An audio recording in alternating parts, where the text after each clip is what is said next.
नमस्कार श्रोताओं, आप सुन रहे हैं रेडियो आरएबल इंडिया 90.4 एफएम। मैं आपका दोस्त और होस्ट अपने खास कार्यक्रम सेहत सही लाभ कई में स्वागत करता हूं। आज इस विषय पर बात करने के लिए हमारे साथ एम्स रायबरेली की कार्यकारी निदेशक डॉक्टर अमिता जैन जी हैं। हम उनसे बात करेंगे कि किस प्रकार से एम्स कार्य करता है और किस तरह से फैसिलिटीज़ देता है। मैडम, स्वागत है आपका हमारे स्टूडियो में। धन्यवाद।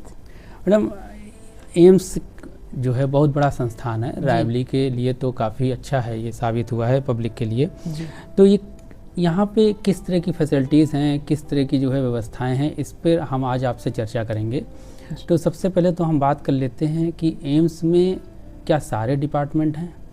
एम्स में वो सारे डिपार्टमेंट हैं जो MBBS स्टूडेंट्स को पढ़ाने के लिए ज़रूरी हैं। ये तकरीबन 25 डिपार्टमेंट हैं। इसके साथ साथ 10 हमारे पास सुपर स्पेशलिटी डिपार्टमेंट भी हैं, जैसे न्यूरोलॉजी है, न्यूरोसर्जरी है, कार्डियोलॉजी है। इस तरह के 10 डिपार्टमेंट ये भी हैं। तो कुल मिला के इस समय 35 डिपार्टमेंट एम्स के पास हैं। अगर हम बेड्स की बात करें तो कितने पेशेंट एडमिट हो सकते हैं?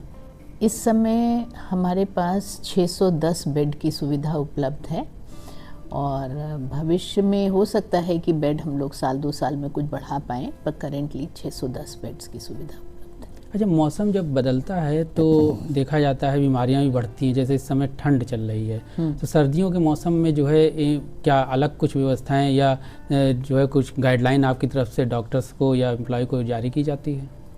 अमूमन डॉक्टर्स ये मानते हैं कि विंटर का मौसम स्वस्थ मौसम होता है इन कंपैरिजन कि बारिश के दिनों में या गर्मी के दिनों में इन्फेक्शियस डिजीज़ वगैरह बहुत बढ़ जाती हैं।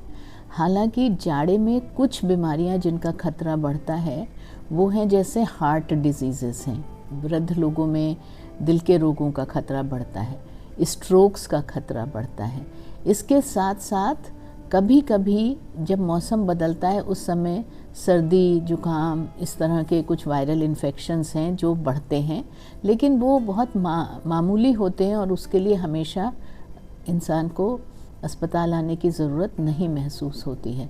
लेकिन स्ट्रोक्स का, हृदय रोगों का ये खतरे ज़रूर बढ़ जाते हैं। इसके लिए हमारे पास सुविधा है। हम लोग जो भी मरीज़ इमरजेंसी में आते हैं उन सभी को भर्ती करते हैं। कुछ और डिजीज़ जिनको डिजीज़ नहीं कहेंगे, एक्सीडेंट्स कहेंगे, वो कभी कभी बढ़ जाते हैं। जैसे कोहरे के कारण रोड ट्रैफिक एक्सीडेंट्स बढ़ जाते हैं। तो इस तरह की चीज़ें भी अगर कभी हादसे होते हैं तो उनको भी हम लोग अपने यहाँ भर्ती करते हैं और इलाज करते हैं।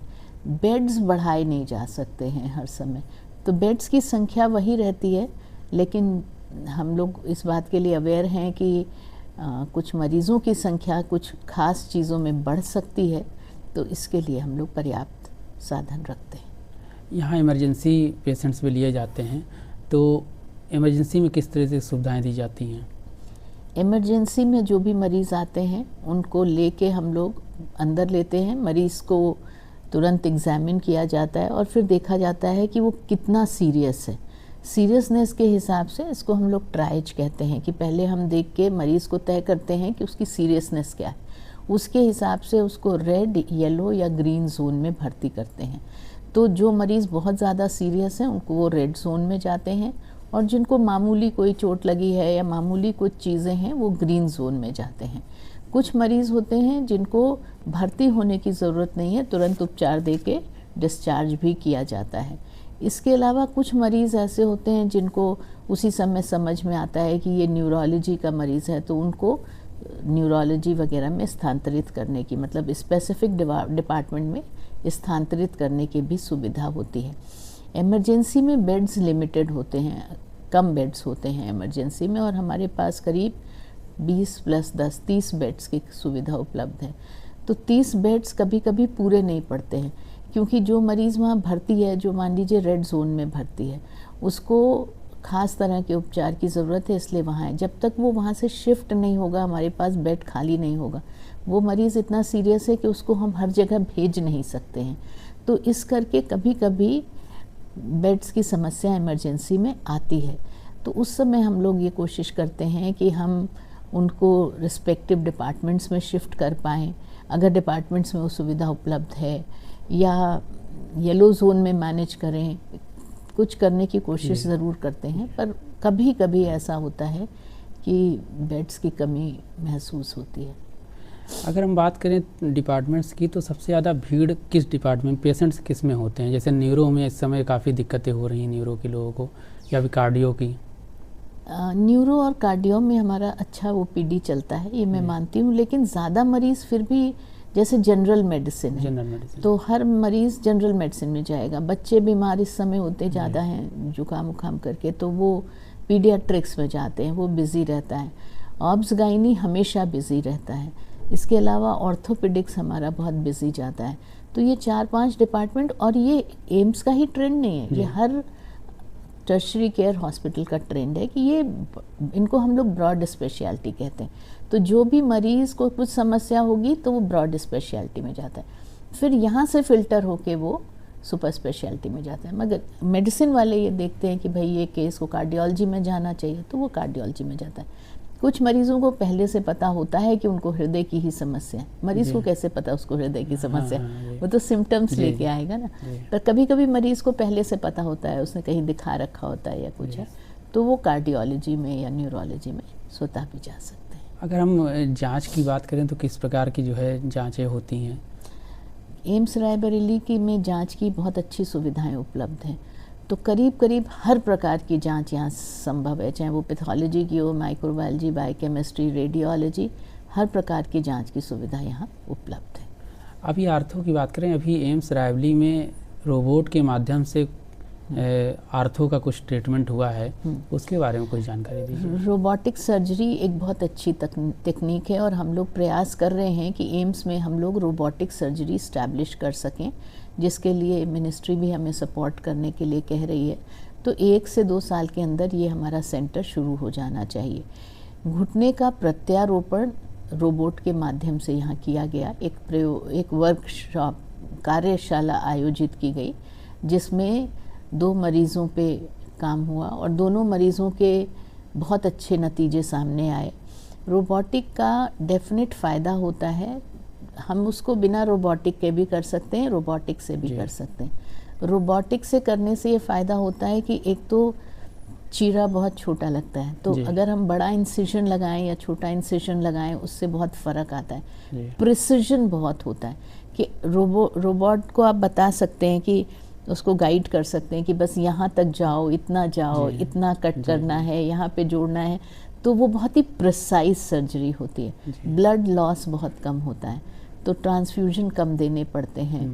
पोस्ट ऑपरेटिव ट्रॉमा कम होता है। ट्रॉमा जो ऑपरेशन के समय होता है मरीज़ को, वो अगर हम मैनुअल सर्जरी करते हैं तो ज़्यादा होता है, इसमें बहुत कम होता है। तो रिकवरी बहुत बढ़िया होती है, टिश्यू हीलिंग बहुत बढ़िया होती है, क्योंकि प्रिसिजन से सर्जरी होती है। तो फ्यूचर में जो मैं देख पाती हूँ कि बहुत कुछ संभावनाएं हैं कि काफ़ी हिस्से में रोबोटिक सर्जरी शुरू होगी।